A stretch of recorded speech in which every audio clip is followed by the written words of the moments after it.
One of the fundamental truths about me is that I like to understand the words I use. Not just the words themselves, but why I chose that word. Why not a different word? We have so many options. Take the word healing. Today's sermon title, Healing into Wholeness. Healing has a simple meaning, making things healthy again. And yet, healing, and even what we mean by healthy, has so many personal and cultural histories. In our culture, healing conceptually takes an upward trajectory, getting better, getting healthier, always up. And then there's also conceptually a paired downward. If we're not healing, we're either stuck, going nowhere, or we're getting worse. There's a good direction and a bad direction. Healing, then, is a trajectory towards healthy. Okay, so let's look at the word healthy, too. Our language is sticky, so the context tags along. Healthy is an idealized condition of wellness and well-being. Healthy and hearty, healthy and strong, healthy and normal. We simplify the connotations. And then healthy equals normal, and normal equals good, and good is more worthy than bad. So if we're not perfectly healthy now, our culture thinks of us as lesser beings. Less worthy by the measure of our culture if we're not healthy. It's then obvious that we need to heal and get healthy in order to get back to fully worthy. Or at least we have to perform the expectations of healthy anyway, at least of trying. We have to look the part. But if we can't perform healthiness, if we can't get our bodies to comply, at least in public, if we never could, the judgment sticks. Disabled is treated as a bad word. If someone says, that's unhealthy, we know it's a moral judgment. And then healing back to healthy is a moral imperative. And that's just talking about physical health. I haven't even touched on emotional or mental or spiritual well-being, or any of the many other ways we can be injured or unwell. When we include the spiritual side, healing becomes even more tangled up with our culture and the theologies that are embedded there. American religious culture is a very productivity-driven idea of health and well-being and worth. Some of our cultural ancestors were quite certain that healing was God's work, and God, in their mind, was perfectly willing to let people suffer for their bad behavior. So healing could be withheld if you were a bad person. It's not too far a leap to go straight to one's robustness is an indication of one's character and spiritual purity. People who are suffering are probably suffering for a reason. People with disabilities are probably the bad guys. We still see this in the movies and on TV. You can spot the bad guy. They're the one with the limp or the disfigurement or the chronic wheeze or the tic. They can't perform health, so they must not be morally good. We can't talk about the idea of healing into health, becoming healthy, without recognizing that our culture brings with it the moral judgments and all the concepts behind it. So basically, we're talking about ableism. Healing into healthy at one level is a completely reasonable concept, though, right? If we're talking about just the narrow definition of the words, an upward trajectory towards robustness is fine by me. Sign me up. I'd also like to stop getting older. Though thanks to genetics, a completely healthy version of me has never existed. So clearly, I'm a lost cause. I'm not healthy by the standard definition, even if my specialists are super happy with me.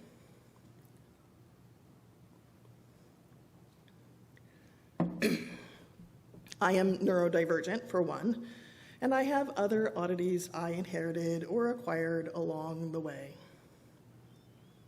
No amount of effort, doctor visits, or spiritual purity will fix me.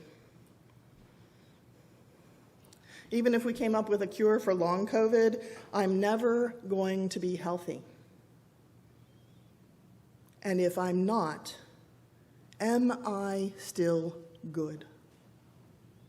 Am I worthy? Am I enough? Are any of us?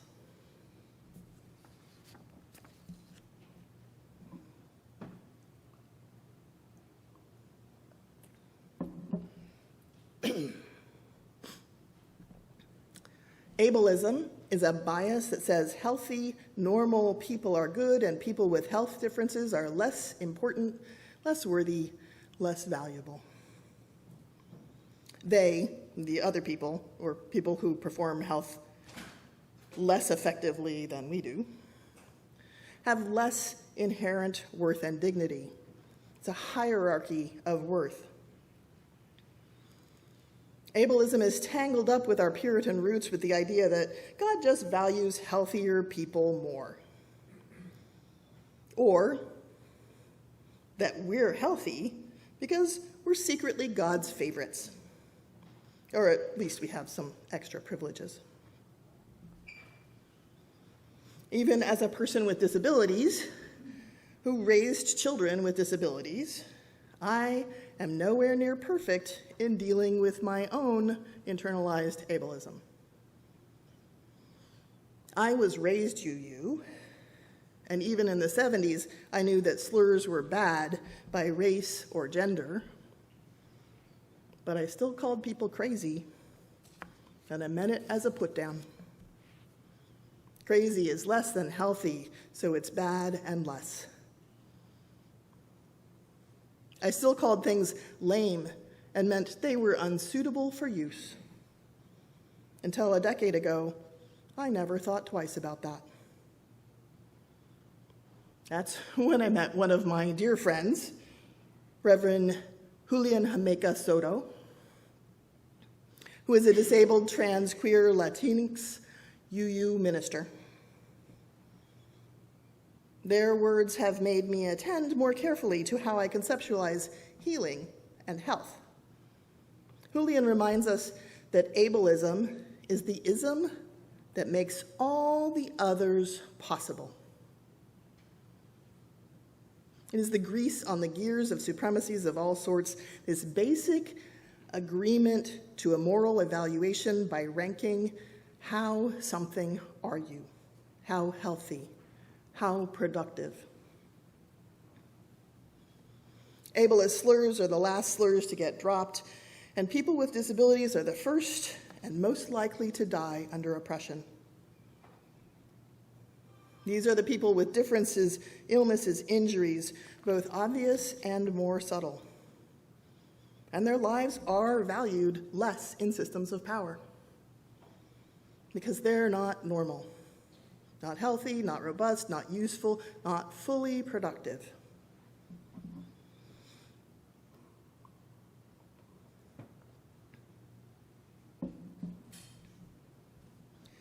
So what happens if we put healthy aside entirely? We know it's a construct and performative. We know it can't be the measure of our own worth, so it shouldn't be the measure of anyone else's. Instead, I suggest that we think in terms of wholeness. I can look at my body with the lens of healthy, and it is never there, especially as I get older. Even if I excluded the odd genetics, being healthy is a fragile condition. I can be healthy one day and the next day not. We have no control over it, no authority. It is guaranteed that if we live long enough, we will become disabled. But in the past, the future, and right now, what I am, what you are, what we all are, is whole. We could be struggling with a chronic illness for decades and never feel healthy, but we'd still be whole. That chronic illness is just a condition of being whole. We could have a neurological difference, one that makes our minds not really function on the same track as expected, and still be whole.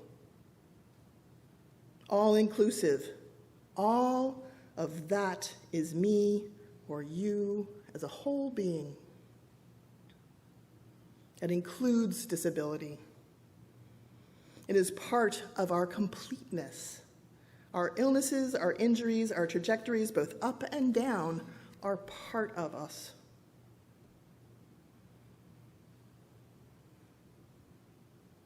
As Julia Watts-Belser says in her book, Loving Our Own Bones, if you want to know me, you've got to know my disability.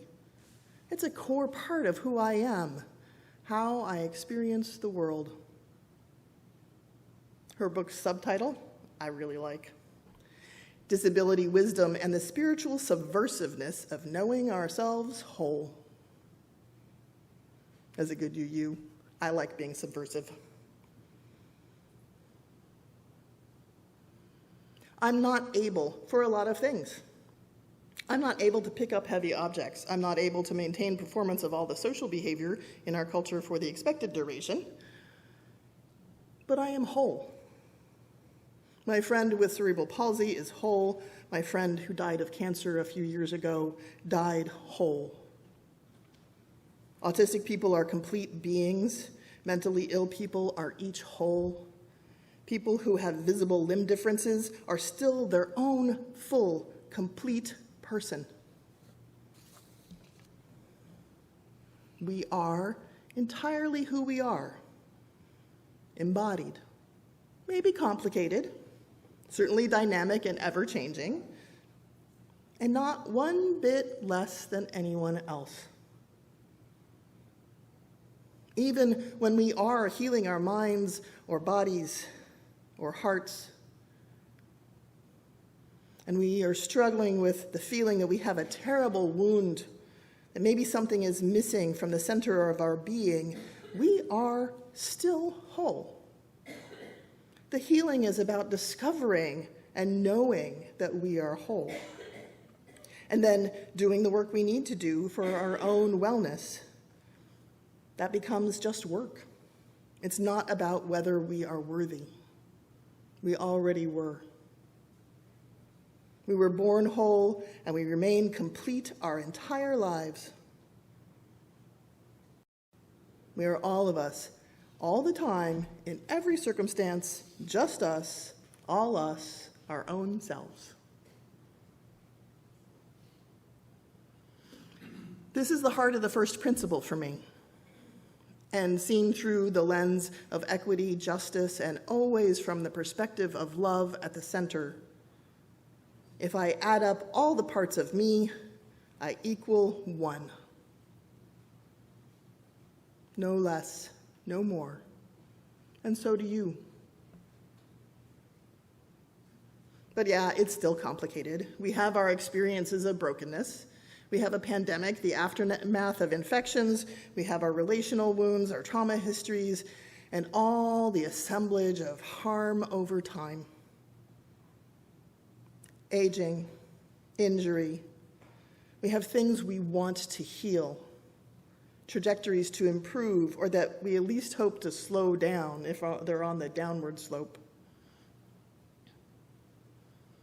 But I'll argue that in all of that, all of the messy, beautiful chaos of embodied life, we are not disassembled or scattered with missing parts. Even when we feel like we are coming apart, that coming apartness is part of our own whole self. Whether we are in good condition or a little rough and could use a little work, we are worthy. If we are disabled and cannot work, we are worthy. If we are fat or have a chronic illness, if we don't have the access, resources, insurance, or even the inclination to get healthy, we are still whole. We are still human. There is no hierarchy of worth.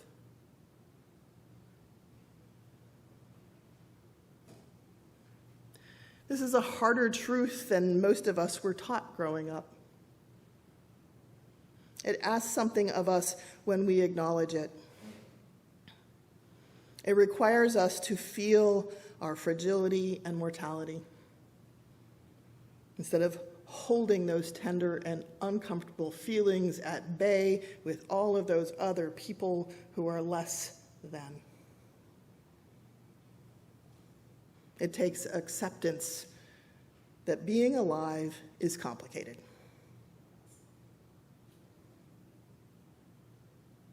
Healthy isn't a moral victory. It won't save us. There's no prize at the end of life for being born robust. And being healthy does not mean we are more worthy of love, regard, or consideration. It's a little subversive, rejecting this hierarchy.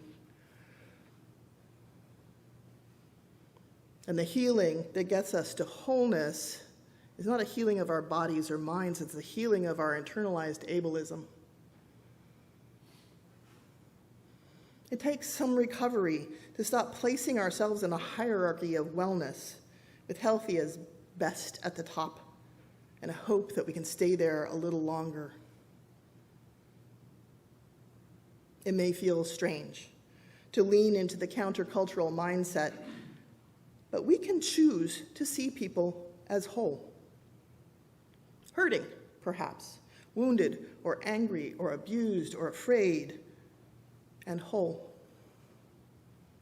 Neurologically different or dealing with mental illness or an injury or a health crisis or any variety of disability, and whole. This includes ourselves. It must include ourselves. I invite you to check in with yourself and consider your own wholeness. Even when I felt the most broken, I had all the parts of me in my own hands.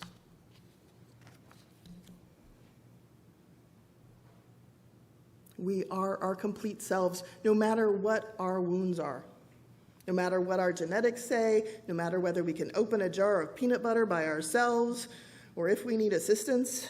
We are each complete and worthy. Each of us here has our own differences to live with, our own losses, our own wounds. Each of us here is on some kind of trajectory of health today. Right now, we are going up or down or sideways or staying where we are just a little bit longer, but not forever. We are constantly changing, and yet we are still exactly who we are.